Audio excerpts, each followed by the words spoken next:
Et alors, tu as pris la défense d'Alix sur notre talk show. On était avec Sabrina et Marie Mm. ce jour-là. C'était sur Au jour d'aujourd'hui. Tu as dit, les grandes bouches, ça a toujours dérangé. Euh, en quoi? Alors, déjà, il faut savoir que dans la villa, la plupart des gens n'avaient jamais fait de télé de leur vie. C'est-à-dire que euh, on ne s'autorisait pas à prendre la parole, à parler devant les caméras, etc. Et les personnes qui étaient un peu plus à l'aise, donc Alix, ceux qui avaient déjà fait de la télé, Chloé, etc., ils étaient un peu plus à l'aise. Donc Alix, en fait, elle a été, comment dire, en fait, c'est la seule qui avait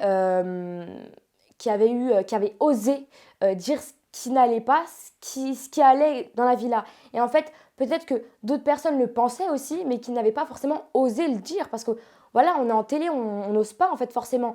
Donc là, on se dit, Alix a une grande bouche, etc. Non, c'est juste qu'elle était à l'aise et qu'elle a osé dire ce qui n'allait pas. Après, c'est vrai que elle n'a pas pris les bonnes formes. C'est vrai que des fois, je trouvais que c'était excessif. Mais dans le fond, elle a toujours raison en fait quand elle parle. Dans le fond, elle a toujours raison et ça, faut le dire. Comment tu l'as ressenti, toi? Parce que c'est vrai qu'il y en a quelques-unes, quelques-uns qui l'ont dit sur les réseaux sociaux, ou même parfois ici, qu'elle était agressive. Est-ce que toi, c'est ce que tu as ressenti? C'est vrai, c'est vraiment en fait sur le tournage, je l'ai senti un peu mal.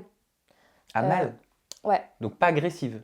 en fait, bah des fois, c'est comme ça qu'on ressort les choses en fait. C'est vrai, On peut quand on être, est mal, parfois on en ressort des choses qui sont pas forcément c'est ça. cool. Donc en fait, les gens de l'extérieur, je peux comprendre. Ils soient là, oui, là, elle est agressive, etc. Mais les gens qui ont vécu avec elle, qui se réveillaient le matin, qui la voyaient, on parlait le soir, etc., ils peuvent essayer de cerner le personnage et se dire, ok, bon, elle a vécu des choses. Alors si elle fait ça, on peut essayer de comprendre d'où ça vient en fait. De se mettre à la place. On se met à la place des gens Mais pourquoi est-ce que tu dis qu'elle était mal? parce que ça se ressentait. On parlait le soir, des fois, hors caméra, et en fait, bah, ça se ressentait. Dans ses yeux, je l'ai vu qu'elle était mal. Mais mal par rapport à quoi? Là, tu Je me sais pas. surprends. Je sais pas, je sais pas. Je sais pas ce qu'elle vit. Après, voilà, elle a un certain nombre d'abonnés, donc certaines personnes qui la suivent. C'est peut-être une pression.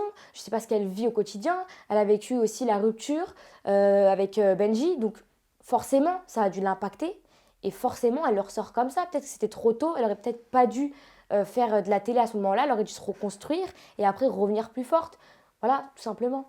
Moi, je l'ai compris et d'autres personnes de la villa ressortent et font des lives en parlant d'elle. Oui, nanana. Ouais, mais à ce moment-là, dans la villa, déjà, vous l'avez côtoyée, vous pouvez pas dire ça.